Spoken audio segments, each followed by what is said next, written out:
At the hotel, my mother was Mrs. Alvarez, and I was little girl, as in, hey little girl, stop riding the elevator up and down. It's not a toy.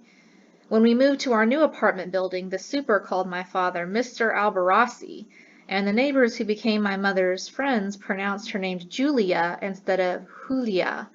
I, her namesake, was known as Julita at home, but at school I was Judy or Judith, and once an English teacher mistook me for Juliet. It took a while to get used to my new names. I wondered if I shouldn't correct my teachers and new friends, but my mother argued that it didn't matter.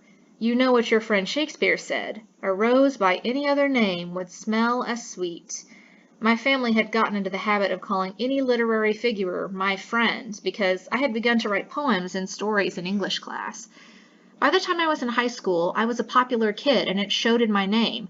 Friends called me Jules or Hey Jules. And one troublesome group of friends my mother forbid me to hang out with called me Alcatraz. I was Julita only to mommy and papi and uncles and aunts who came over to eat sancocho on Sunday afternoons, old world folk whom I just as soon would go back to where they came from and leave me to pursue whatever mischief I wanted to in America. Judy Alcatraz, the name on the wanted poster would read. Who would ever trace her to me? Alright guys, so you can see down here that we have also some footnotes. For example, if you didn't know what the word Alcatraz means, it's actually the name of a prison where people who were put who were considered the worst of the worst criminal-wise. So you can probably understand why her mom was a little bit uncertain about her daughter being called that.